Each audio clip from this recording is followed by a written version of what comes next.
Peraí. Oi, Bárbara. Vou virar a câmera, Caio, que eu não sei virar. Peraí. Só tá pálida, né? Como é que a gente vira essa câmera, Caio? Calma aí. Você tem que apertar no último botão aqui do lado direito inferior aqui, ó, embaixo. Aí, virou. Não, desvirou agora. Apertando. Aí, Eu vou tá, tirar e vou tá, entrar de novo.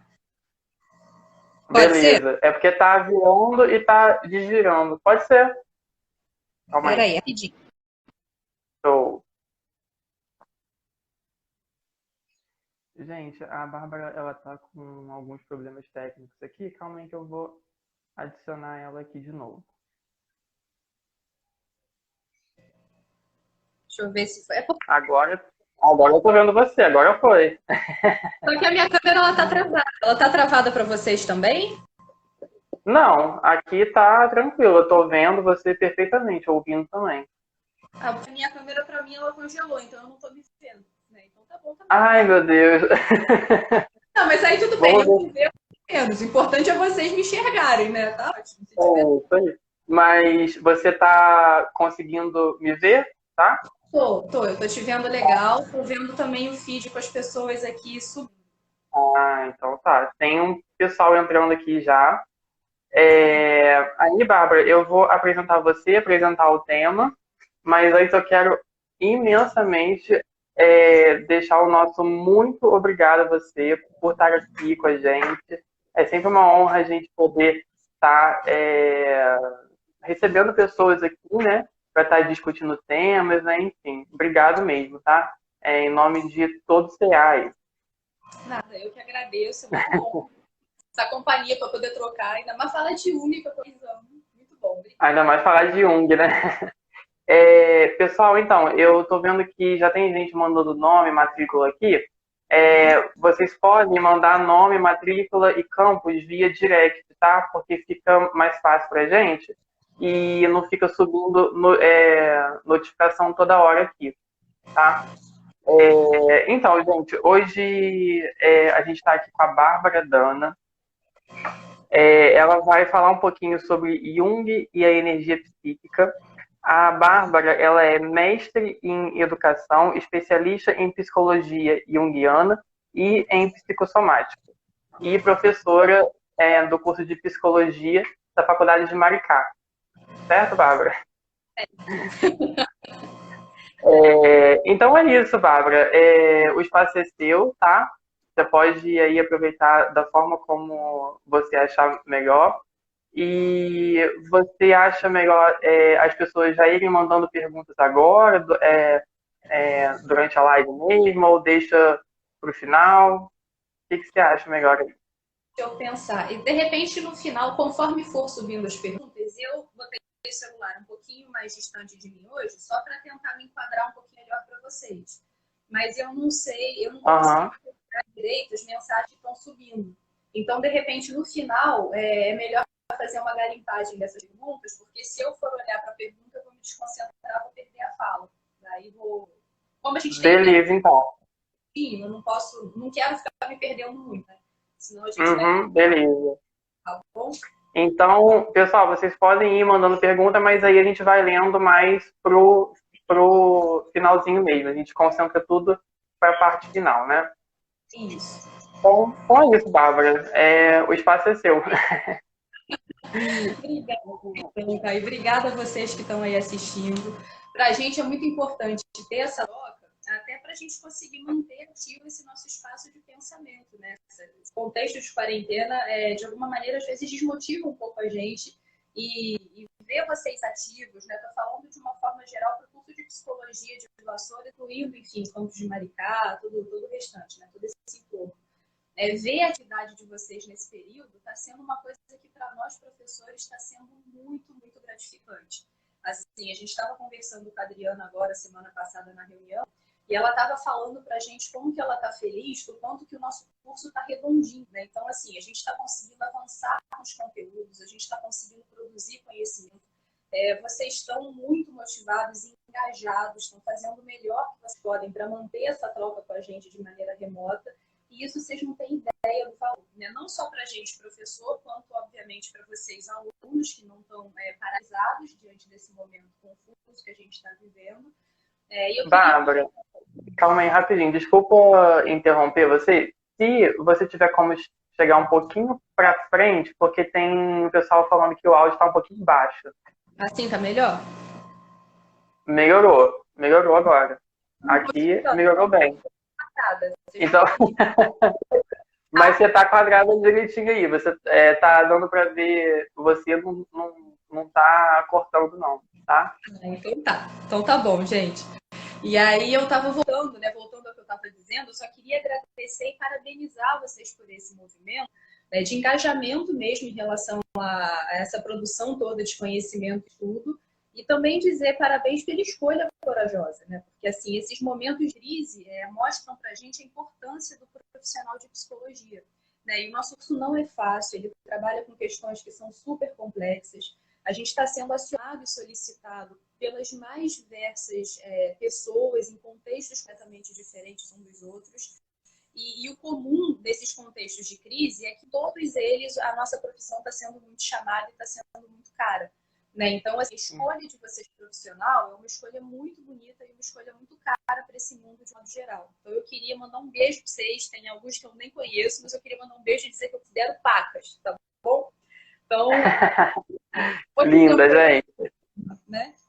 Assim, eu sou péssima com título, tá? Eu sou aquela pessoa que dá títulos óbvios para coisas óbvias. Então, assim, quando o Caio me pediu um tema, eu pensei na questão da energia psíquica, porque num momento desse de adaptação, e é sobre isso que a gente vai conversar um pouquinho hoje, a nossa energia psíquica, ela precisa fazer movimentos de ajustamento, né? E isso rende pra gente sensações que são muito confortáveis e sensações que são desconfortáveis. E a nossa tendência atual é patologizar os movimentos de regressão, por exemplo, da energia psíquica, onde a gente se sente um pouco mais recolhido, um pouco mais deprimido, um pouco menos sem vontades.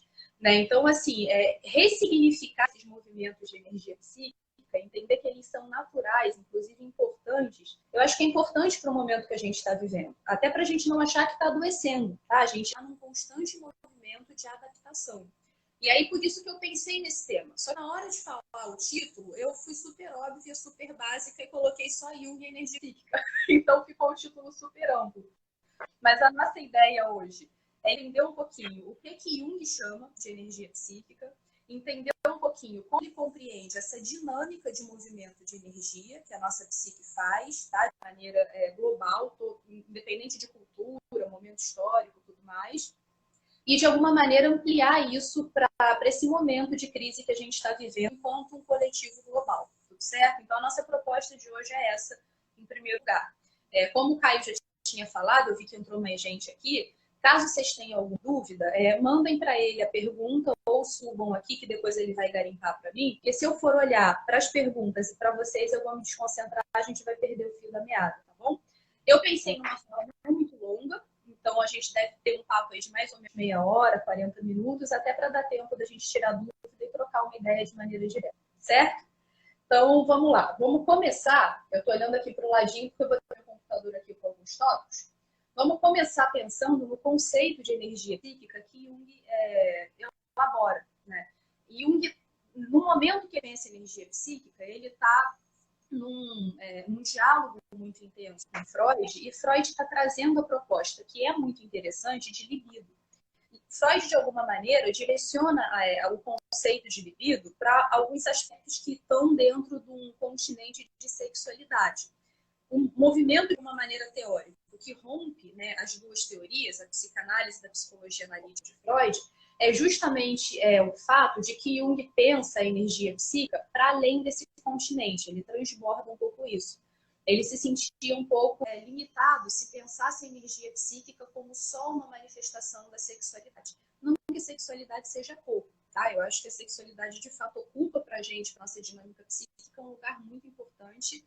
E eu também não reduzo sexualidade ao sexo, mas isso é uma outra live, é um outro momento, é um outro bate-papo, tá? Só estou justificando que quando eu falo reduz só a sexualidade, eu não estou simplificando esse campo e eu não estou, de alguma forma, desprezando a complexidade dele.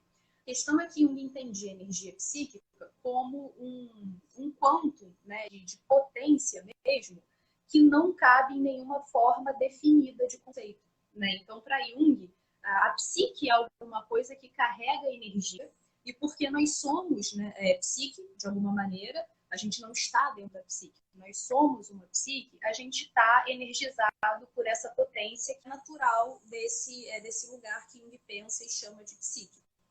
Tá? E ele entende que essa psique é um movimento, né? É um movimento de relações. Ela acontece através de uma série de relações de fatos psíquicos. Então, é um conceito complexo, tá? O livrinho que a gente está estudando hoje é esse aqui, e aí eu tô sem me ver, então eu não sei se está enquadrando ele mais ou menos. Ele é fininho, como vocês podem ver, mas os livros fininhos de Jung são os piores, não se enganem, tá? Vocês pegam um tijolão, leem numa boa, vocês pegam esses fininhos, a gente apoia. Os menores livros são sempre os piores, né? Terríveis, tá? Então, assim, eu tô simplificando para a gente não se estender muito além da nossa proposta. Mas, basicamente, Jung convida a gente a pensar na energia psíquica como esse conjunto de movimentos e de relações que esses fatos, né, psicológicos, enfim, psíquicos, operam e, de alguma forma, através deles, a gente se realiza enquanto ser humano.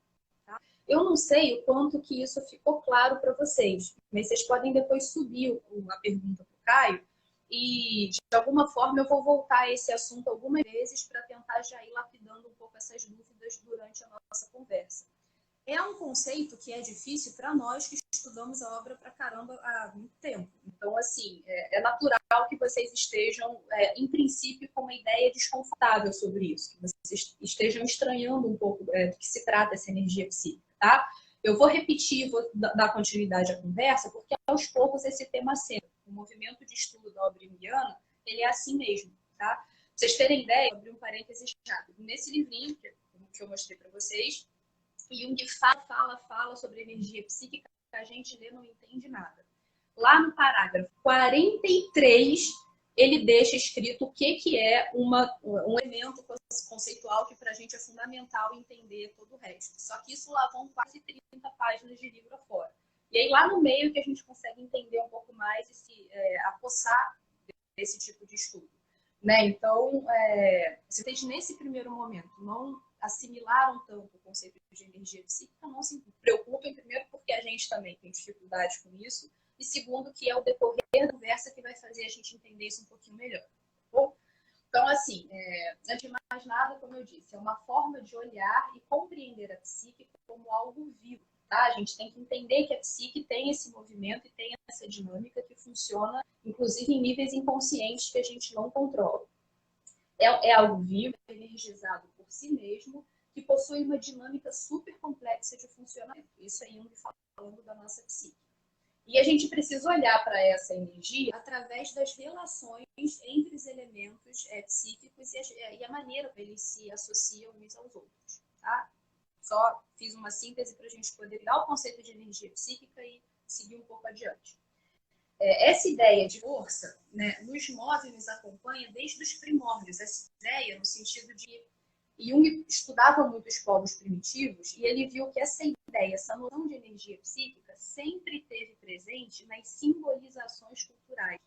Então, se você pega os grupos culturais, o mais longe que você puder no tempo, você vai ver, por exemplo, o conceito de mana, né, que a gente hoje usa dentro do contexto de game, né? Quem joga RPG conhece o nome mana, não é estranho a ele.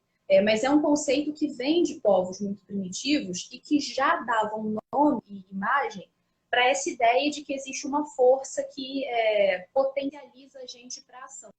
E sem essa força a gente perde vitalidade, a gente perde a possibilidade de agir e reagir sobre o mundo. É sobre essa força que Jung fala, tá? E ele reconhece que as mais diversas culturas reconhecem que essa força existe. Qual nome a gente dá para isso, enfim, qual conjunto de símbolos a gente usa para expressar essa força, cada cultura vai, de alguma maneira, organizar a sua forma, né? Mas o fato é, essa força existe, tá? Ela está lá. É isso que ele chama de energia psíquica em princípio. Então, ele fala que dentro do nosso sistema psíquico, essa força funciona dentro de uma teia de relações que é relativamente aberta. Ele fala que o nosso sistema psíquico é relativamente fechado ou aberto, né? Tanto faz, enfim. Ou seja, a gente não é uma bolha no meio desse mundo, tá? A gente troca energia de alguma maneira, porque ela vem para o mundo, se transforma, volta para o que a gente chama de eu, se elabora, se ajusta, volta para o mundo. A gente tem um movimento de intercâmbio, tá? Entre aquilo que o mundo vibra para a gente e o que a gente vibra para o mundo.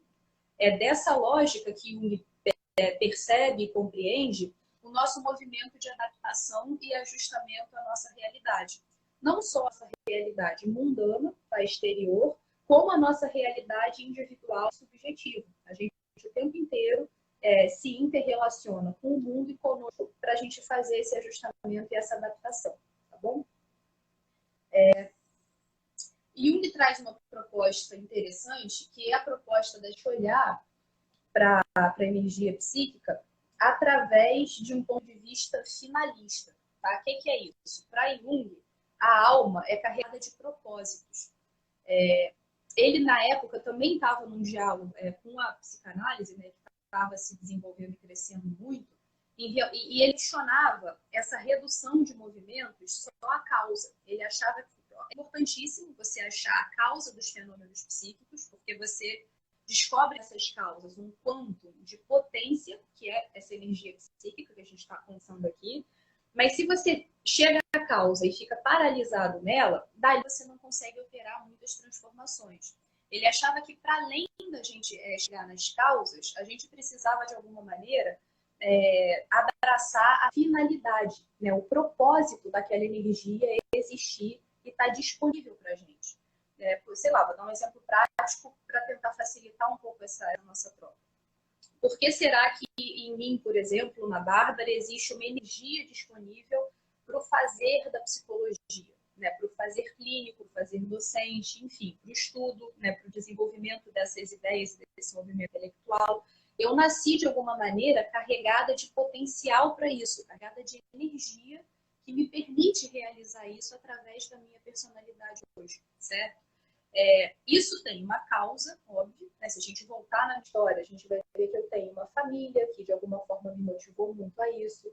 Eu tenho um ímpeto que desde muito cedo já estava lá presente em mim para isso. Mas para além de uma causa, Jung entendia que a nossa psique, né, que vez outra ele chama de alma, então vocês vão me ouvir falar esse nome aqui muito. Ele entendia que a nossa alma também possui um propósito.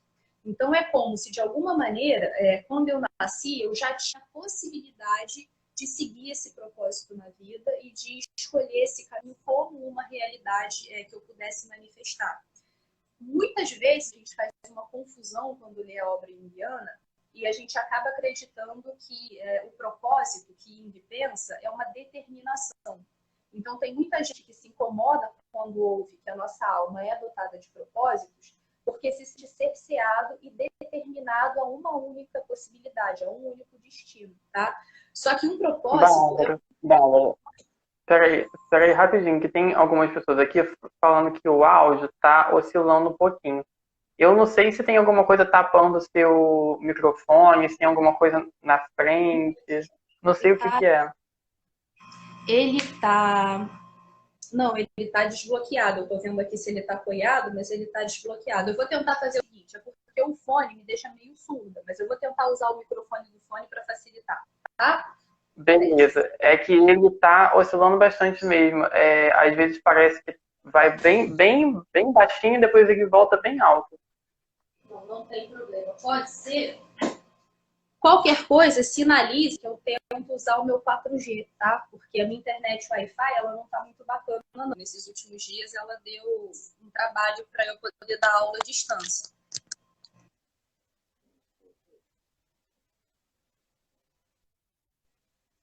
Melhora? Agora tá melhorando. Calma aí. Eu vou esperar.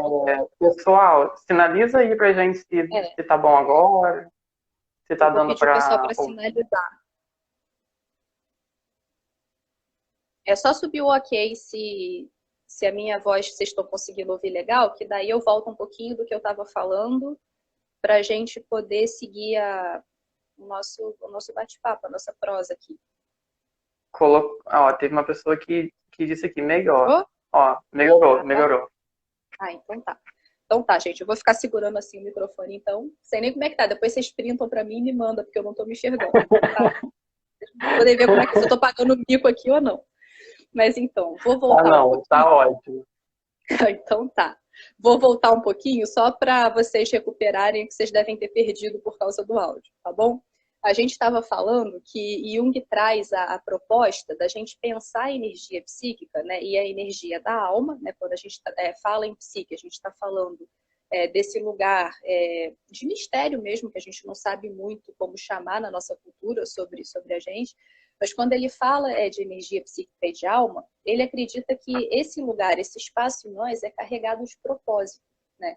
E eu estava conversando com vocês que é natural a gente fazer uma confusão quando lê a obra junguiana, de entender que esses propósitos são determinações, né? Ou seja, às vezes a gente vai estudar a obra e se sente um pouco limitado quando ouve que a nossa alma já carrega desde o nosso nascimento e materialização no corpo, né? Um destino fixado. E propósito, na realidade, para Jung é uma possibilidade de realização, né? E isso está em aberto. Então, assim, eu posso realizar um potencial que eu carrego, por exemplo, para psicologia, mas eu poderia realizar esse mesmo potencial, e quando eu falo potencial, eu estou falando desses núcleos de potência, de energia psíquica, tá? Que a gente abriga desde o nosso nascimento na gente.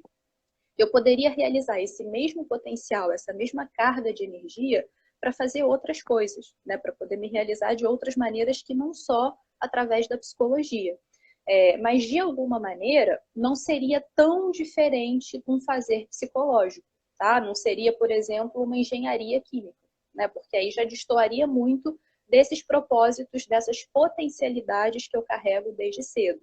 Então, se eu nasci potencializada para trabalhar com a docência, com a escuta, com o olhar, né, enfim, compreensivo, com a possibilidade de estudar e de operar com essa coisa de teorias, enfim, ideias, tudo mais, dentro desse universo eu posso me realizar de N maneiras, mas eu não vou escapulir muito disso, né, porque de alguma maneira isso já está potencializado dentro desse propósito para mim, né? Então, claro que isso dá margem para a gente fazer um monte de questionamento, né? Ah, Bárbara, você define esse propósito, tem um Deus que define esse propósito, de onde isso vem? Isso é tema para uma outra especulação, até porque o próprio Jung deixa isso em aberto, né? Isso aí corresponde a um mistério que a humanidade vem tentando responder e se haver com ele desde muito cedo, né? Vocês veem que praticamente não, eu poderia generalizar aqui sem medo de ser injusta com algum tipo de agrupamento cultural. Todos os agrupamentos culturais têm um locus, né, tem um lugar, né, na cultura que trabalha com a questão do sagrado, né, que trabalha com a questão da espiritualidade. Você pega lá a gente, no inicinho da nossa caminhada evolutiva, a gente já tem pedras entalhadas no chão que representavam templos e representavam o sagrado, né? Então, esse mistério, assim, de onde a gente veio, se a gente é determinado ou não, até que ponto a gente é livre ou não, isso é uma questão que é da humanidade, tá? Então, claro que Jung não respondeu e não deixou isso respondido, não era nem o propósito, a intenção dele fazer isso, mas ele deu para a gente elementos para a gente elaborar perguntas muito interessantes sobre isso. Tá? Como essa não é a nossa pergunta de hoje, isso também fica para um convite para um próximo bate-papo, que a gente em algum momento volta a ter sobre isso. Mas o fato é que, para a gente entender hoje o nosso tema de energia psíquica, é importante a gente entender que, para Jung, ele de alguma maneira carrega um propósito, né? A nossa energia psíquica, ela flui um pouco mais facilmente se ela estiver canalizada dentro de um propósito que, no fundo, a gente vem cultivando desde o nascimento, tá bom? Vou passar adiante para a gente poder seguir com o nosso tema. Vou só mudar aqui a tela do computador. E a dinâmica que Jung compreende, né, que opera esse fluir da nossa energia psíquica e da nossa potência, é uma dinâmica que ele pensa em duas direções. A gente tem uma direção de progressão e a gente tem uma direção de regressão da energia. Compreender e conversar sobre isso é importante, sobretudo para a gente chegar onde a gente quer hoje, né? Que é pensar esse movimento de energia, nossa mesmo, dentro do nosso contexto atual e tentar, de alguma forma, enfim, ressignificar os nossos movimentos que para a gente não são tão confortáveis, certo? A progressão da energia psíquica para Jung é um movimento de ajustamento dessa nossa energia, desse nosso potencial ao mundo e à cultura. Tá? Ele é daqui para fora. Então, na medida que eu vou crescendo e que o mundo vai exigindo de mim coisas diferentes, a minha energia psíquica precisa progredir, precisa vir ao mundo para se ajustar melhor a ele.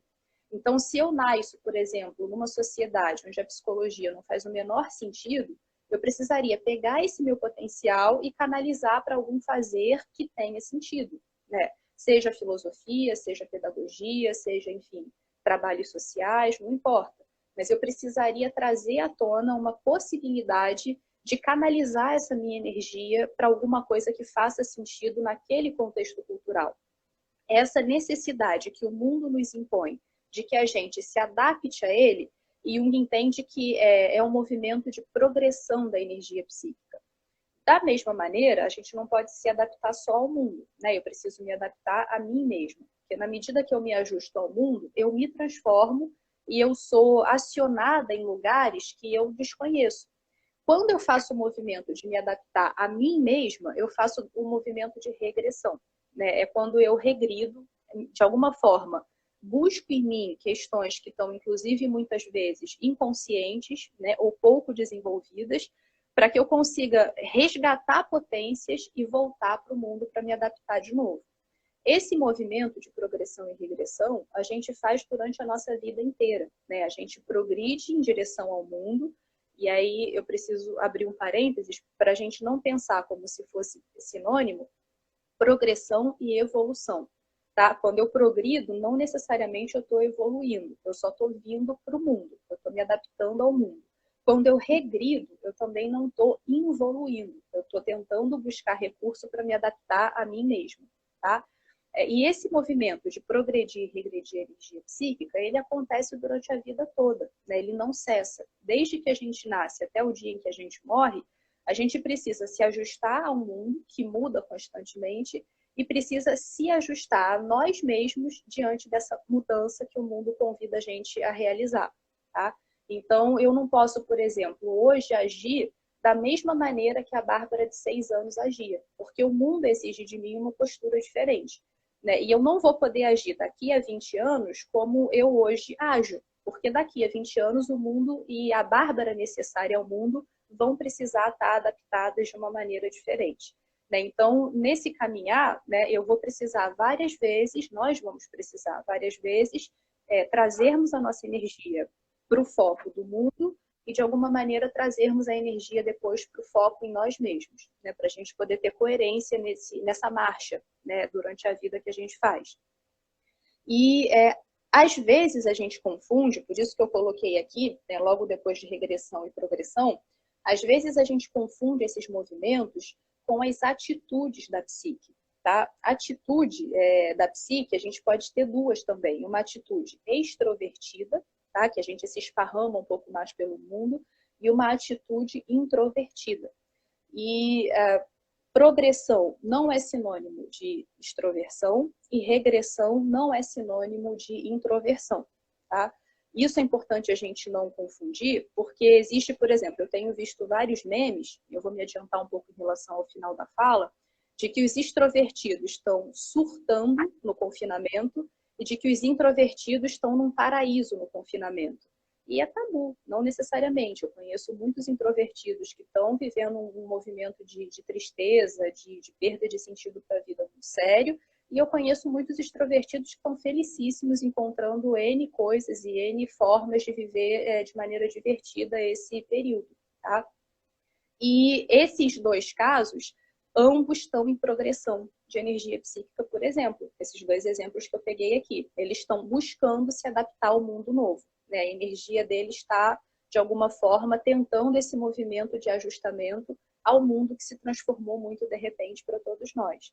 Então, é por isso que eu queria desconfundir uma coisa da outra, porque é muito natural a gente achar que o movimento progressivo de energia é muito positivo, é muito bom, e que a gente tem que ficar nele, e que o movimento regressivo, né, ou introvertido da energia é muito ruim, é muito negativo, é depressivo, e a gente tem que evitar.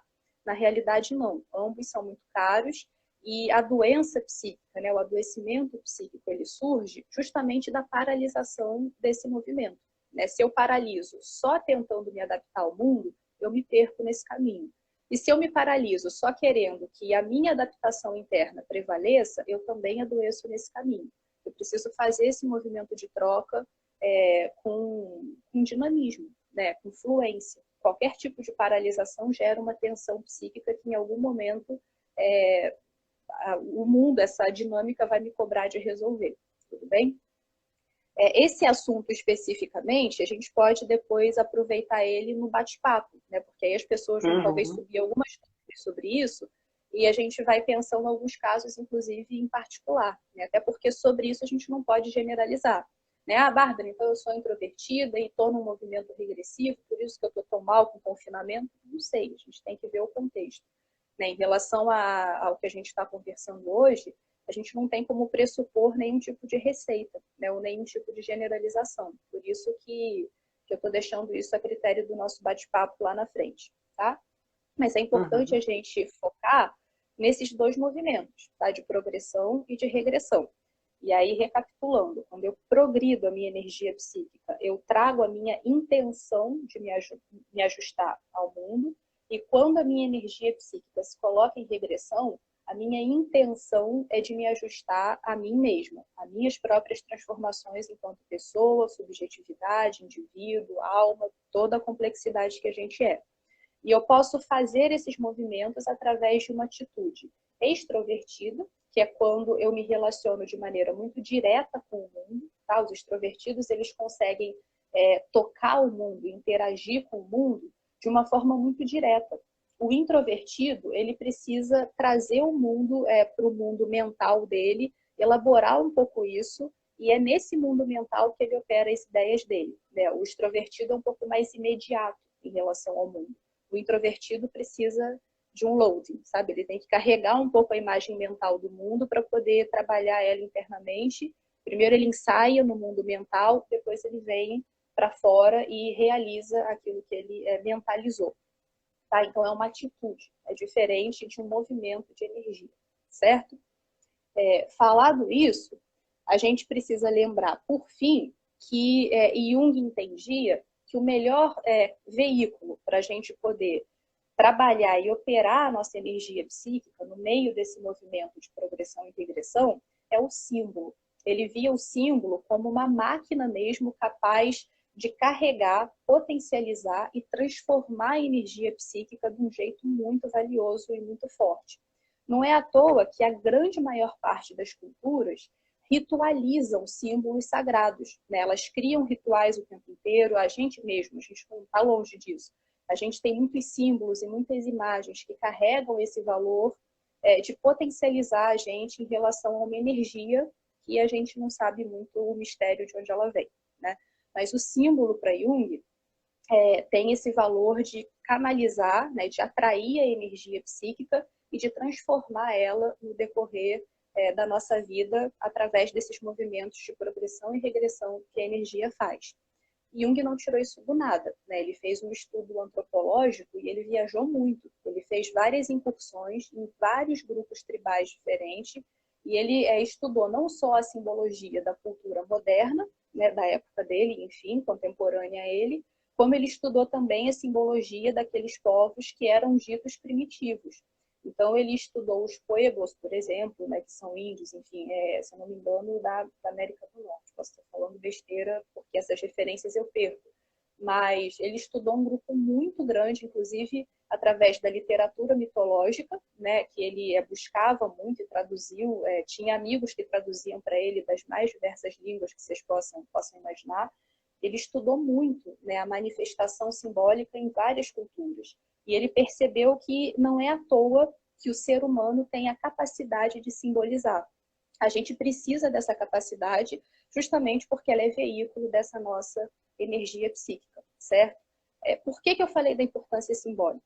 Porque aí a gente chega, assim, se direciona para o final assim, dessa primeira apresentação do nosso bate-papo, ao mundo de hoje. Né? Então, assim, a gente, de repente, se deparou com um cenário mundial onde tudo se transformou. né? E claro, se o mundo se transformou, obrigatoriamente a gente foi convidado a fazer um movimento de progressão da nossa energia, né? A gente foi convidado a intencionar se adaptar a esse novo mundo, né? A gente precisa ter a intenção de se ajustar ao que está acontecendo. Se a gente paralisar e forçar a barra para manter o que era, né, diante desse novo cenário, a gente adoece, a gente se desespera, né? Então, é interessante pensar o movimento de energia psíquica, porque, na realidade, todos nós, enquanto população humana, né, porque é global o que a gente está vivendo, não é só América, não é só Brasil. É interessante pensar que a gente, como um todo, foi convidado a se adaptar ao mundo, né? O mundo, de alguma forma, deu um stop na gente, ó, para, botou todo mundo de castigo, enquanto ele está lá se recuperando de maneira linda, né? Eu moro no Rio de Janeiro, estou falando para vocês aqui do Rio. E, cara, o mar aqui de Copacabana nunca teve tão lindo, né? Assim, a Baía de Guanabara está translúcida, a gente consegue ver bichinho, peixinho, tartaruga nadando. O mundo, de alguma maneira, está se regenerando e ele, de alguma forma, convidou a gente a um movimento de reestruturação, de adaptação e ajustamento. Para isso, a gente vai ter de usar esse nosso movimento, essa nossa possibilidade de movimento, de trazer a nossa energia, né, para fora, para a gente conseguir pensar criativamente nesses movimentos de ajustamento. Na medida que a gente se adapta ao que está fora, obrigatoriamente a gente se transforma e a gente precisa fazer um movimento de regressão para se adaptar ao que acontece dentro, né? Então, se eu sou uma pessoa, por exemplo, que direciona a minha energia para saideira, para festa, para bares, para estar em grupo o tempo todo, eu vou precisar ver em mim aonde que essa mesma energia faz sentido agora, né? Porque eu não estou podendo fazer isso, por exemplo, né? Então, eu vou ter que entender como que eu vou me ajustar internamente, individualmente, entender quais são os meus valores, quais são os símbolos, né, para mim, porque saída, estar em grupo, não deixa de ter um valor simbólico, quais são os símbolos que me são caros, para que eu possa reajustar isso ao novo mundo que a gente está experimentando como realidade atual.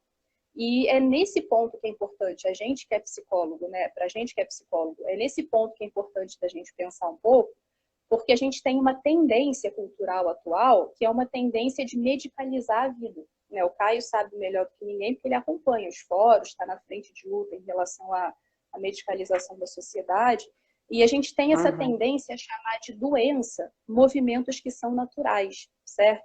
Então, a gente está num contexto novo que a gente obrigatoriamente não sabe muito como que as coisas vão funcionar daqui para frente. E isso gera incerteza. Essa incerteza faz com que a nossa energia progrida para tentar se ajustar ao mundo e regrida para que a gente tente se conhecer de novo, né? Então, como é que é a Bárbara confinada, sem sair, sem poder trocar, sem poder estar, enfim, em meio a tantas pessoas? Eu vou precisar me readaptar não só ao mundo, mas à nova Bárbara que precisa se ajustar a esse mundo novo também, né? E para isso, óbvio, a minha energia vai ter que fazer um mergulho e buscar sensações, sentimentos, representações em mim que nem sempre são agradáveis. Mas não é porque não são agradáveis que elas são doença, né? E isso é importante da gente compreender, até para a gente poder orientar as pessoas que buscam pelo nosso auxílio. Ah, eu estou mais fechado, eu estou mais triste, eu estou com medo, né? É natural que a gente esteja. É um movimento regressivo, fazendo com que a gente reconheça o nosso cenário interno. Tá? Da mesma forma que a gente tem um cenário de mundo, a gente tem um cenário de psique, né? Eu posso perguntar para vocês agora, como é que é o cenário de vocês? Ah, é um quarto, tem uma parede verde, tem um quadrinho atrás, eu estou reconhecendo elementos que compõem esse meu cenário. Da mesma maneira, eu tenho um cenário interno, né? Bárbara, como é que é teu cenário interno? Ah, tem expectativa, tem esperança, tem um pouco de medo, tem um pouquinho de ansiedade. Eu estou compondo a minha paisagem psíquica, né? E nessa paisagem vai ter de tudo, né? Da mesma forma que aqui, vez outra vai passar um bolo de poeira, psiquicamente, vez outra vai passar uma bolota de medo rolando. É natural que a gente tenha isso. Se a gente paralisar achando que isso é um adoecimento, né? E não compreendermos que esse tipo de elemento carrega energia psíquica e é essa energia que a gente tem que resgatar para poder se adaptar ao novo mundo, aí a gente adoece, aí a gente incorre num movimento que não é realmente bacana, né? Então, de alguma forma, eu quis trazer esse tema para a gente conversar um pouco hoje, justamente para a gente propor aqui juntos uma ressignificação desses movimentos de introversão, extroversão, progressão e regressão de energia, né? Ah, eu tô mais tristinha, eu tô com mais sono, meus horários desregularam muito, eu tô doente? Não, você é um ser humano e você está se adaptando ao mundo, né? É dessa maneira que acontece mesmo. E nesse momento, Bárbara, assim, aquelas pessoas que de repente não estão sentindo, né, medo, ansiedade, são pessoas que na verdade podem inclusive estar doentes por não estar sentindo medo, por não estar sentindo nada frente a um cenário que convoca a gente a mudar muita coisa, né? Até porque o medo ele tem uma função, né? E é uma função extremamente importante, né? Então, assim, não ter medo agora... Né? E não é negativo, sabe? Assim, sentir medo não é doença, tá? A gente sentir ansiedade não é doença. Ter uma crise de choro porque não sabe muito bem o que vai acontecer não é doença, tá? São movimentos de energia. A gente está acessando lugares em nós que podem ser, inclusive, muito potentes. A carregar essa energia que a gente veio falando hoje e carregar em saídas criativas que podem ser muito caras para a gente logo ali na próxima curva, né? Então, assim, o convite é a gente pensar nesse movimento, inclusive de acolhimento, tá? Então, tá, se eu tô com medo agora, vamos acolher esse medo, né? Qual é a imagem que ele tem? Como é que eu posso criar símbolos que sejam produtivos para eu trabalhar esse medo? A gente tem que lembrar que Jung já deu isso como caminho para a gente. O símbolo é uma ferramenta potente para trabalhar a energia psíquica. Se eu souber criar e interagir de novo com símbolos, talvez eu consiga um caminho efetivo e eficaz para poder trabalhar essas sensações, né, que esse movimento energético causa na gente. E uma questão, né, da sociedade moderna é que a gente veio, com o tempo, perdendo muito a conexão com os símbolos. Os nossos rituais foram ficando cada vez mais práticos, né? A gente não tem mais a potência e o caminho da ritualidade conforme as culturas tinham há um tempo atrás. Isso está rendendo para a gente um prejuízo alto, tá? Então, assim, conversar um pouco também sobre... quando eu digo ritual, gente, não é ritual de bruxaria, não. Até pode ser também, tá? E também é super caro, super importante. Mas eu não estou falando só rituais que são esotéricos, não. Se eu tenho um ritual, por exemplo, de autocuidado no banho, é ritual. Tem um valor caro para a psique e traz para mim uma quantidade de energia que é muito valiosa. Se eu tenho um ritual de antes de dormir, ler uma história, fazer uma oração, beber um pouquinho de chá, já é um ritual, tá? A questão do ritual é quando você encontra uma atitude ou um símbolo e você preenche aquilo de intenção, tá? Você consagra esse movimento e essa ação para alguma finalidade. Essa consagração é o que, de alguma forma, funda uma atitude como ritual ou não. E a gente tem feito as coisas de maneira muito automática, né? E isso faz com que a gente se perca intimidade em relação a esse autocuidado e autoadaptação, que é esse movimento de regressão da energia que a gente está precisando fazer hoje, assim como de progressão, né? Muitas pessoas estão conseguindo se ajustar ao mundo, mas não estão conseguindo se ajustar a si próprias. E, ao contrário, também tenho visto pessoas que estão muito bem adaptadas a si mesmas, mas aí se fecham numa bolha e não compreendem que o mundo mudou e que a gente vai precisar rever alguns comportamentos para que a gente possa restabelecer o nosso convívio social, né? A gente precisa entender o equilíbrio no meio disso, tá bom? Então, assim, a proposta de dúvidas e de questões e tudo mais é essa. Não sei. Já tem uma pessoa aqui perguntando assim, Bárbara, você acha que o confinamento pode ser um bom momento para um processo de individuação? Sim, claro, claro. Né? Individuação é justamente esse movimento onde a gente se realiza. Tá? Individuação não é tipo uma luz no fim do túnel que a gente se ilumina e chega, enfim. Não é isso. Individuação é quando Nirvana, né? Quase um Nirvana. Não é. Individuação é quando a gente vai conseguindo lapidar a nossa personalidade de modo que ela, de alguma maneira, realize essa nossa potência energética, né? Realize essas potências que a gente carrega, inclusive através de rios, né? Assim, de canais de propósito que a gente já traz, enfim, né? Embutidos na nossa psique desde o nascimento. Então, sim, né? Quando a gente é convidado a se enxergar e a se recuperar no meio de qualquer crise, a gente está recebendo um convite aberto a elaborar um pouco e a entrar nessa jornada de individuação.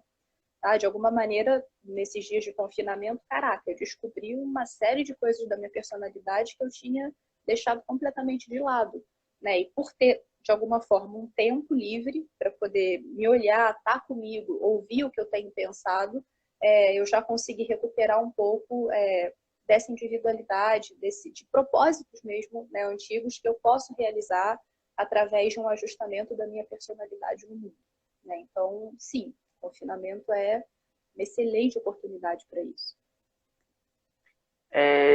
Isso quem mandou foi o Tiago Carvalhais. E ele mandou abraço imenso. Gente, eu tô morrendo de saudade, tô doida pra tomar um café que a gente não, nem antes a gente tomava, mas a gente vai tomar, agora vai virar promessa, Vai. né? Agora vai. A gente teve. Um beijo. O Arquejada mandou assim: algumas pessoas acabam maquiando as emoções, né? Sobre o que você estava falando antes disso, né? Uhum. Sim, maquiando as emoções, aí eu só vou perguntar em que sentido que ele tá falando. Tipo, eu tô com medo, aí eu finjo que é outra coisa, desvio a atenção. É nesse sentido? Eu não sei se a pessoa tá online ainda, senão Vamos eu vou ver se partir do ele princípio. manda alguma coisa aqui.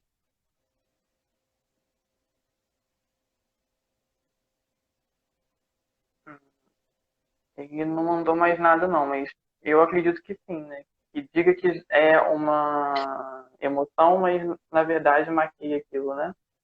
Isso. Então, bom, eu vou partir então do que eu supus, tá? Uhum. Sim, a gente tem uma tendência, que também não é doença, viu, gente? Uma tendência natural. A gente tem uma tendência a caminhar em direção às zonas de conforto. E zonas de conforto também são zonas de conceitos, né? A gente tem zonas conceituais de conforto. Então, se há muito tempo eu criei a fantasia, fantasia não no sentido pejorativo, tá? Fantasia no sentido de que muito do que a gente produz é uma ilusão que a gente cria com a nossa assinatura para poder se ajustar ao mundo. Então, se eu venho criando e cultivando a fantasia de que eu sei lidar muito bem com a raiva, por exemplo, e aí eu estou dizendo uma fantasia que eu tenho mesmo, tá? Eu, Bárbara, tenho essa fantasia. Eu juro por Deus que eu sei lidar com a raiva, só que não. É claro que eu vou ter a tendência de achar que tudo que eu estou sentindo é raiva, né? Então, eu estou com fome, eu estou com raiva. Eu estou com medo, eu estou com raiva. Eu estou triste, eu estou com raiva. Eu volto para uma zona de conforto que é afetiva, emocional, conceitual, porque a gente tende a esse movimento que é natural, né? A nossa psique faz isso de uma forma espontânea. Então, é importante a gente ter abertura para lidar com a gente de um ponto de vista um pouco questionador, sabe? Às vezes é importante a gente duvidar um pouco daquilo que a gente afirma de maneira muito automática. Eu estou com muita raiva. Será que é só raiva? Talvez eu esteja um pouco frustrada, talvez eu esteja despotencializada e possa ser um pouco de cansaço, talvez seja uma tristeza muito grande que eu não, de alguma forma não estou sabendo conduzir, né, e dar um nome, dar uma imagem para ela. Então, é natural que nesse confinamento a gente atribua as emoções novas que a gente sente, não reconhece com tanta facilidade, nomes antigos e confortáveis, né? Então, nesse sentido, sim, a gente faz uma maquiagem das nossas emoções para facilitar lidar com elas, né? Só que na realidade prejudica, né? Porque eu não tenho como lidar com medo como se ele fosse raiva, porque raiva é raiva, medo é medo, né? Eu preciso de a justa medida para a justa coisa, certo? Uhum. Ele disse que era nesse sentido mesmo. Nesse sentido de não ter qualquer emoção com relação ao nosso cenário atual. Ah, sim, também, também. Existe uma maquiagem que a gente tem usado muito, que é a maquiagem da indiferença, né? Então, assim, muitas pessoas, de alguma forma, se dizem, algumas realmente têm consciência em relação a isso, tá? Eu não posso dizer que é proposital ou que é mau caratismo, que eu estaria sendo muito leviana falando isso. Mas existe essa coisa de que não é um problema meu, sabe? É como se o mundo tivesse criado sozinho esse vírus e tivesse sozinho realizando esse processo todo de transformação e como se o meu papel nisso tudo fosse só esperar em casa, né? E aí as pessoas, não, tudo bem, tô recebendo comida em casa, tô pagando minhas contas pelo aplicativo do banco, tô dando conta de fazer uma gerência da minha vida como se nada estivesse acontecendo, e, né, usam essa roupagem de indiferença em relação às coisas. Mas em nível inconsciente, né, daí estou dizendo inconsciente porque não está na consciência da pessoa, essa tensão está acontecendo. Né? Então, as incertezas estão decantando, estão, de alguma forma, se depositando nesse fundo, nesse cenário. Em algum momento, isso pode surgir como uma tensão que a gente vai precisar encarar. Né? Não digo resolver, porque também seria uma equação muito simples, né? Como se a psique fosse ela vai te dar um problema, você tem a solução e acabou. É mais elaborado que isso. Em algum momento, a gente vai ter de encarar essa tensão que a gente não olhou para ela antes, certo? Mas sim, tem muita gente que maquia, até para não se mostrar frágil, né? Como se fosse uma fragilidade, a gente ter medo diante de uma crise. Na realidade, não, né? Eu vi que o Thiago também tinha comentado ali alguma coisa, mas passou correndo aqui. Tiago fez mais uma pergunta. Momentos de crise sistêmica podem interferir nas construções arquetípicas? Aí ele diz, não sei se a pergunta faz sentido. Tiago é ótimo. Faz muito, Thiago é incrível. Eu gosto assim, perguntas simples, no meio de uma tarde de sábado, né? Gente, simples, né? Básica. Né? Né? Eu gosto de chocolate preto ou branco, sei lá, dessas perguntas fáceis assim que as pessoas fazem.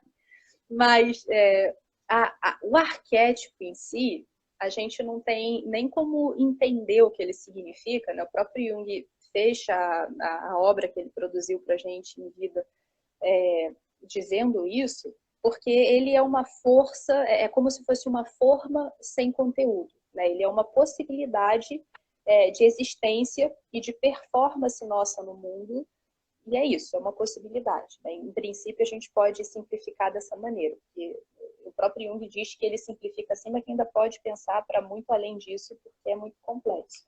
O que a gente consegue acessar e conversar de maneira mais tranquila é sobre a imagem arquetípica, né? Que aí a gente já tem um pouco de nome para isso. Por exemplo, a gente tem a imagem arquetípica do herói, a gente tem a imagem arquetípica da grande mãe, a imagem arquetípica do pai protetor, né? Do pai devorador. A gente tem várias imagens arquetípicas que representam para a gente possibilidades de comportamento, né?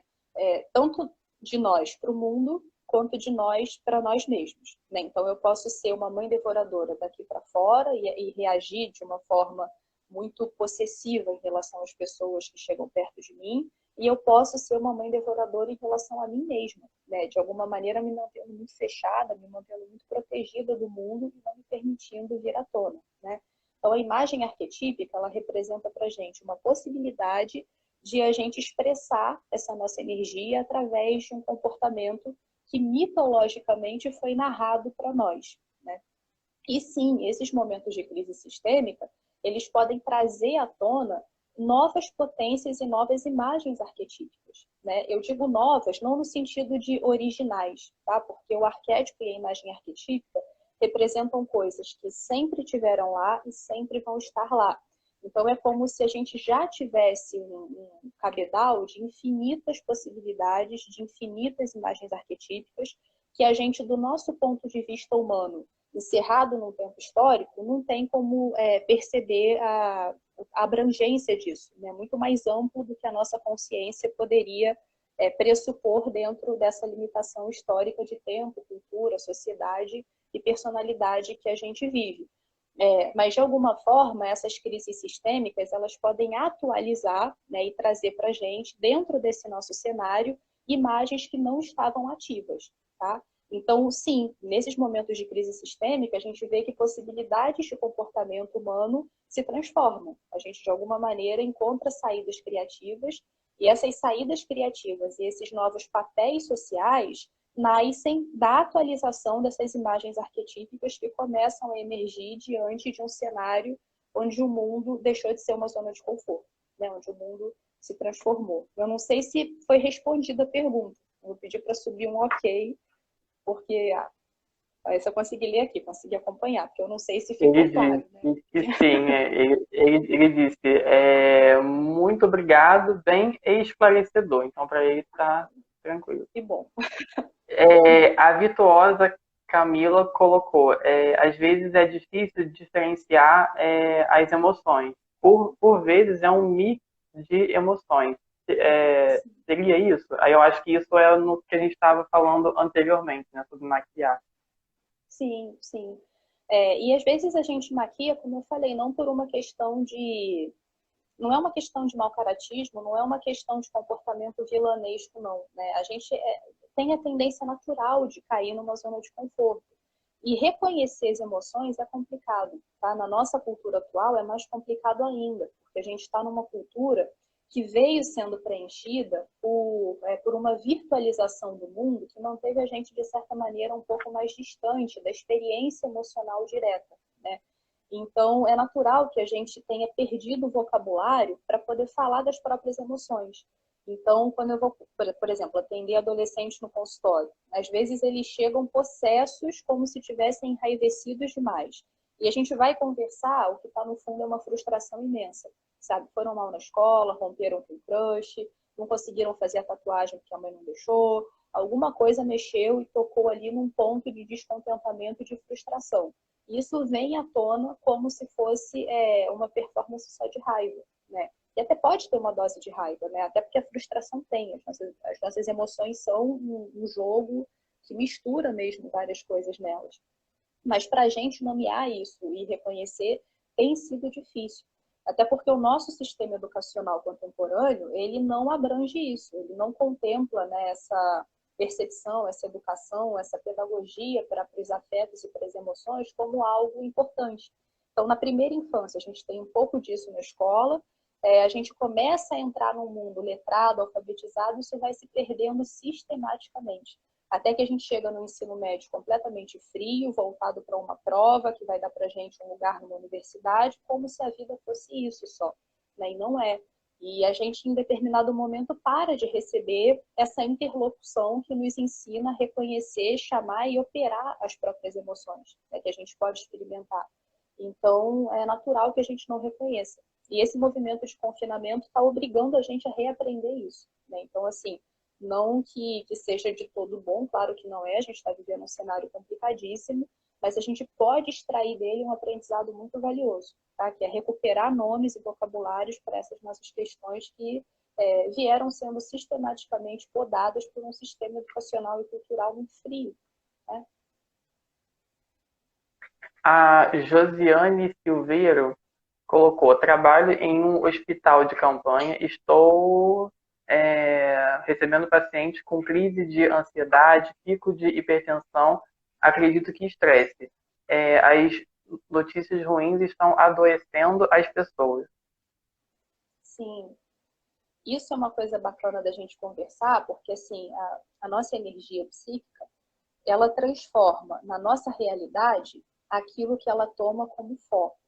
Né? Então, se eu coloco no foco da minha energia notícias muito negativas, esse medo que eu retroalimento de maneira constante em relação ao que pode acontecer, isso vira a nossa realidade.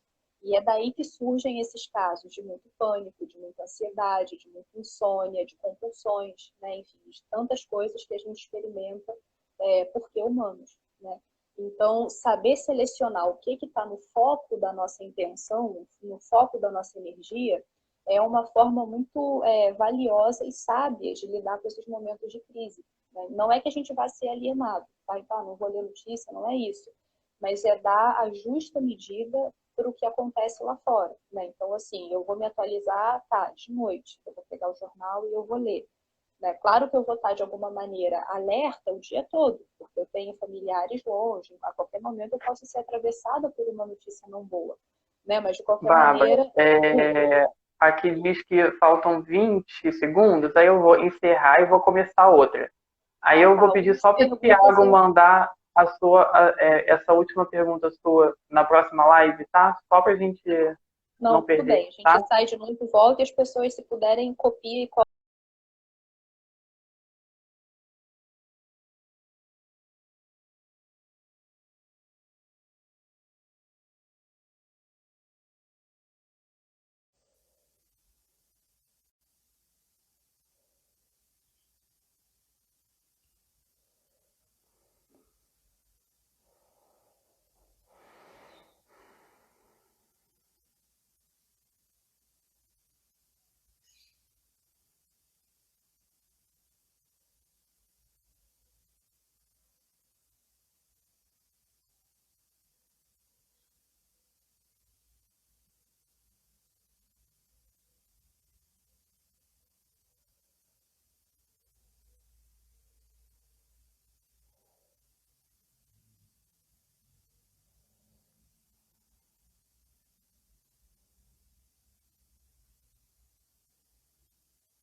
Gente, eu tô só esperando a Bárbara entrar aqui pra eu poder convidar ela novamente pra ela poder entrar aqui com a gente. Calma aí, rapidinho. Ela não entrou ainda.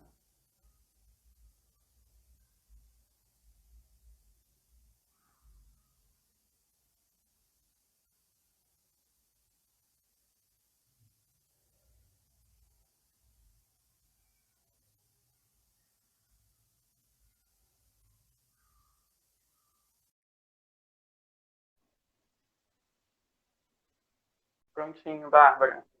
Pronto. Agora eu só tô com aquele Esse problema. Instagram é ótimo, né? Ele Cara, desliga na não é. nossa cara. Eu vou mandar a solicitação de novo, porque as pessoas, enquanto sabem a pergunta, eu ajeito a câmera, porque o meu botão não tá funcionando. Tá? Show. Beleza, manda aí. Já volto.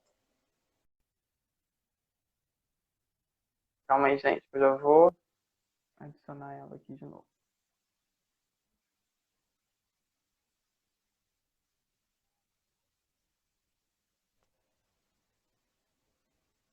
E agora foi, né? Vocês estão me vendo ou continua estando... Sim. Vocês estão me Tá vendo ou dando pra. estão vendo? Ai, virou de novo. Eu acho que você consegue virar a câmera. Ó, virou. Virou? Ah, então Tá tá. show agora. Aham, tá show. É porque minha câmera tá congelada, gente, então eu realmente não faço ideia do que tá aparecendo pra Ainda tá vocês. congelada? Pronto. Não, mas tá enquadrado direitinho, tá dando pra Então, ver você, tá vocês estão show. vendo, tá tudo certo. Mas aí as perguntas que o pessoal subiu, eu não consegui enxergar porque a gente Eu perdeu não o tempo. consegui ler, Eu sei que eu o não Thiago consegui chegou ler elas também. Eu vou esperar aqui. Eu lembro que foi o Thiago, eu acho que mandou alguma coisa, e tinha uma outra pessoa que subiu uma mandou também, mas subiu uma pergunta que eu vi, mas passou super rápido aqui, eu não subiu? Calma aí, acompanhei. deixa eu Mas ver o aqui. pessoal tá voltando. Ah, Eu tá. tava... Aqui, ó, o pessoal Thiago. Thiago colocou aqui, ó.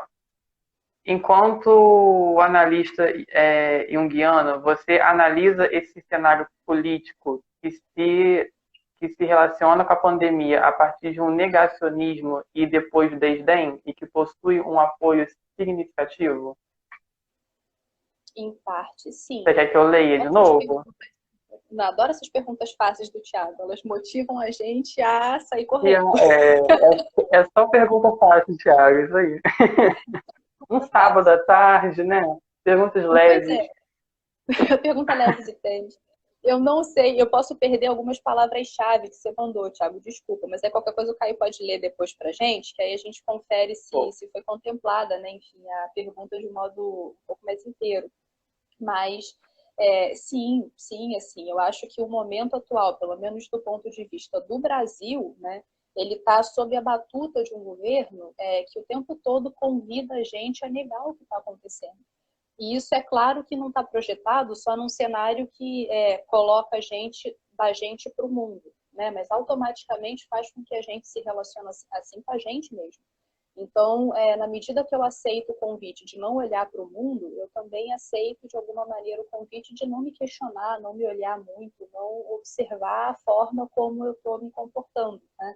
Então, sim, eu acho que a gente tem um cenário político hoje que tem uma fala que é muito perigosa, né? Porque na medida que a gente é convidado a negar a existência de uma coisa que está posta, a negar o olhar científico que vem lutando pelo espaço dele, de alguma maneira está organizado, estruturado, com bases que estão fundamentadas, estão embasadas, tudo mais, na medida que a gente, de alguma forma, se nega a participar de uma, entre aspas, né, verdade que é global, a gente se coloca numa posição de muito segregamento, né?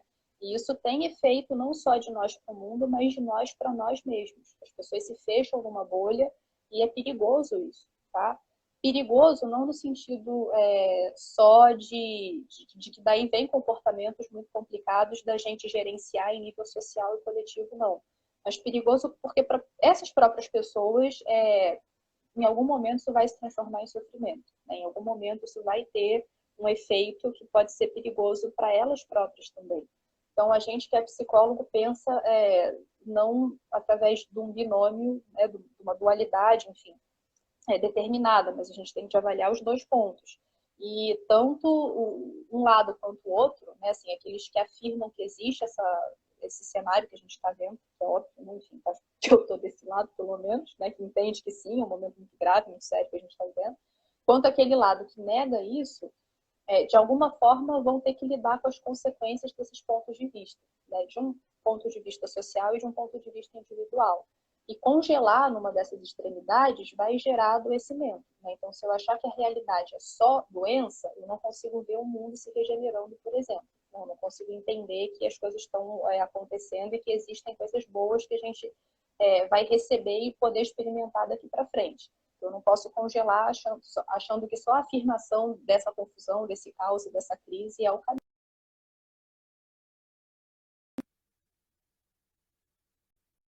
De maneira, eu não posso negar isso porque seria o polo oposto, né? Eu preciso voltar àquele caminho de equilibração que é atribuir o justo meio, né? Então, sim, a gente tem que afirmar que estamos num momento de crise, a gente tem que se preocupar com essa sistemática de governo que constrói esse polo oposto, que nega isso o tempo todo, mas congelar nesse lugar de afirmação também para a gente, de um ponto de vista individual, não é saudável. A gente precisa ter essa flexibilidade, né, de pensamento mesmo. Eu sei que tinha mais alguma coisa na pergunta. Eu não sei se... eu sei que ele fala também de um desdém, né, e de um apoio significativo de algumas pessoas, né, sim, a essa postura política.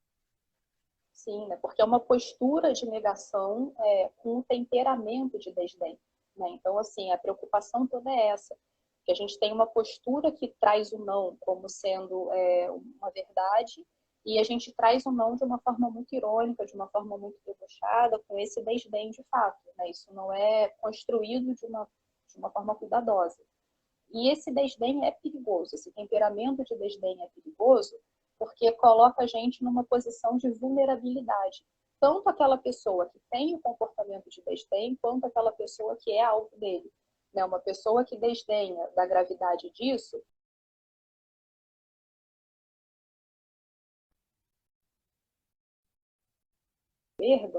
que faz com que a gente não se proteja, né? Que faz com que a gente desvalorize o perigo. E sim, a fala atual que a gente tem como oficial de governo é uma fala que mobiliza esse tipo de coisa na gente, certo? Então, ficou legal? Você respondi a pergunta? Essas perguntas fáceis que você manda, eu nunca sei se eu respondi. Ele disse que adora ouvir você falar e disse que foi muito interessante a sua fala. Obrigada, Thiago. Estou muito. A Josiane Silverio diz que, enquanto uns negam, a mídia só nos adoece. Sim. Né? Lembrando que, assim, é importante também a gente compreender aquilo que a gente estava conversando sobre energia psíquica, de que a intenção e a direção desse olhar, a gente tem como participar disso, né? A gente tem como não controlar, porque a gente não é autoridade máxima quando a gente está falando de psique, né? Isso que a gente chama de eu. Tem muitas coisas que interferem sem que a gente possa gerenciar a partir do ponto de vista da vontade, mas um grau de autonomia a gente tem.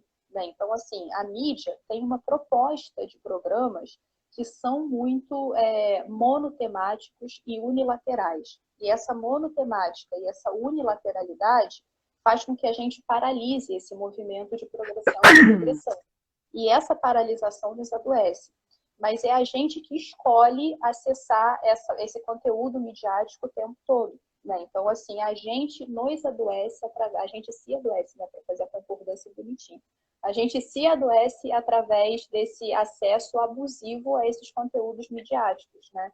Por isso que é importante a gente se cuidar, né? Que não é se alienar, óbvio, mas a gente precisa entender e respeitar o nosso próprio limite em relação à exposição a esse tipo de conteúdo, né? Inclusive dos nossos familiares, né? Porque, enfim, adolescentes às vezes não têm essa capacidade sozinha de entenderem a gravidade de estarem consumindo isso o tempo todo.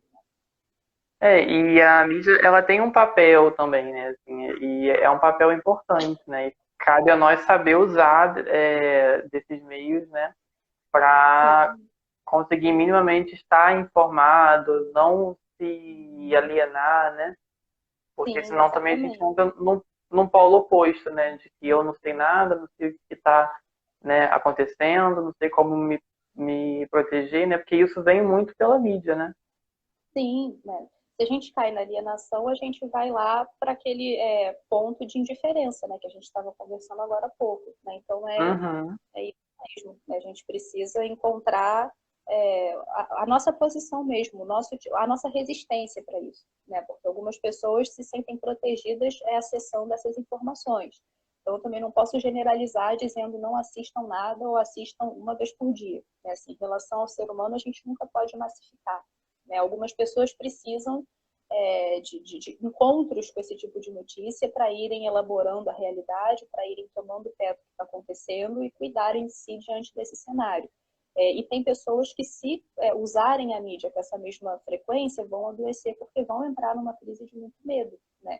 Então, assim, olhar para si e aprender a reconhecer o próprio limite de resistência é um movimento muito importante, né? E adivinha quem é que trabalha a favor desse processo de autoconhecimento? A gente, da psicologia, né? Então, eu Sim. comecei dizendo da importância dessa escolha de vocês para o mundo, não é à toa, tá? É muito bonita essa profissão que vocês estão escolhendo. Deixa eu ver se tem mais alguma coisa aqui. Josiane colocou que existem pessoas que não conseguem desligar a TV, né? Idosos principalmente. Arquejada botou que a mãe dele só vê casos de família. É, a Débora colocou. Calma aí. Ai, subiu aqui pra mim. Meu Deus, é horrível ler pergunta aqui. Talvez, talvez, fugindo um pouco desse assunto proposto, poderíamos considerar a arte-terapia que Jung trabalhou como um ritual benéfico nesse momento? Sim, claro, claro. Né? A arte, a dança, enfim, a arte, claro, né? A arte engloba a dança e a dança engloba a arte. Mas assim, eu tô dando nomes para esse mosaico de coisas que acionam na gente essas potencialidades de energia, né? Então, no momento onde a gente precisa expressar uma coisa que ainda não tem imagem, né, para gente, uma coisa que ainda está de alguma forma, sei lá, assim, sem nome, né, inominável, a arte é um excelente veículo, porque a arte, desde de sempre, talvez, junto com o sagrado, são patrimônios da humanidade que vêm com a gente desde que quando a gente, sei lá, desde quando a gente é a gente, enquanto ser humano no mundo. Né? Então, arte e sagrado são arcaicos e são estruturantes da psique. Né? Então, sim, a arte é um excelente veículo, é uma excelente linguagem, ela é uma excelente mobilizadora e operadora desses símbolos que trazem para a gente a nossa energia à tona, para que a gente possa trabalhar com ela, né? Para que a gente possa intencioná-la para o mundo e para a gente mesmo. Então, é uma excelente, excelente oportunidade. E aí, quando eu digo arte, eu estou falando literalmente todas as manifestações artísticas, tá? É desenho, é colagem, enfim, dança, tá? A dança é um veículo incrível. Então, assim, dança em casa, independente de terem ou não coreografia estabelecida, não importa. Cinema, tá? Teatro, existem, enfim, musicais, peças que estão todas gravadas à disposição no YouTube, para a gente poder ver. O Cirque du Soleil liberou um monte de espetáculos incríveis agora para esse movimento. Então, a arte e o sagrado são duas asas que podem fazer a gente voar longe em relação a trabalhar a energia nesse período. Uhum. A gente não tem mais nenhuma pergunta aqui. Alguém tem alguma dúvida aí, pessoal? Alguma colocação? Eu estou vendo aqui se eu deixei passar alguma coisa, mas eu acho que Sim, não. Acho que a gente leu tudo mesmo. tá. Mas tudo bem. E fica claro, né? Se quiserem trazer sugestões ou dúvidas ou curiosidades, música, estou vendo que o pessoal está subindo aí. Se tiverem curiosidades ou temas sobre a própria psicologia junguiana que vocês queiram propor, a gente segue à disposição para construir uma prosa durante esse período de quarentena e depois dele também, né? A gente se Ai, encontra ótimo, nessa. Bárbara, isso aí. Eu tô aqui esperando Bárbara montar um curso sobre psicologia junguiana, sabe? Tô só esperando. tempo que ele está esperando, mas vai sair, gente. Eu juro que vai sair. Agora eu estou comprometida aqui, então vai ficar printado, tá? Eu juro para vocês que a gente vai então ter esse tá. momento de Gravado troca, aqui. tá bom? E mais uma vez, obrigada. Eu acho que é isso então, Bárbara. Obrigado, tá? Foi muito bom ter você aqui, né? É sempre bom esses encontros nossos, né? Porque a gente não está podendo se encontrar presencialmente, né? A Débora perguntou se você poderia falar um pouco sobre mandalas. Acho que isso pode ser tema para uma próxima live, né? De repente, para um próximo encontro aí, né? É muito rico, né? Ela é uma expressão de sagrado que a gente tem, enfim, desde também dos primórdios da humanidade enquanto construção, né, de si no mundo. Então, a gente pode ampliar, sim, esse tema de mandalas, até para a gente desmistificar um pouco. A gente tende a estigmatizar o junguiano de esotérico, pouco científico, muito místico, aí já acha que mandala é um ritual sagrado que envolve velas e coisas, até pode envolver, mas não é isso, né? Tem fundamento, né? E pensa isso de uma forma muito cuidadosa. Então, a gente pode, sim, ampliar esses temas e acho que vai ser muito bacana trocar. Não, com certeza. Então é isso, gente. Bárbara, obrigado, tá? Em nome de todo o CA aí, eu venho agradecer mais uma vez e foi muito bom pra gente. Obrigada. Foi ótimo ter vocês aqui de companhia essa tarde. Obrigada. E um beijo para todos vocês. Um beijo, tchau. E até os próximos encontros. Até os próximos. Eles vão chegar, eu juro. É uma promessa. Vão chegar, por favor, tá?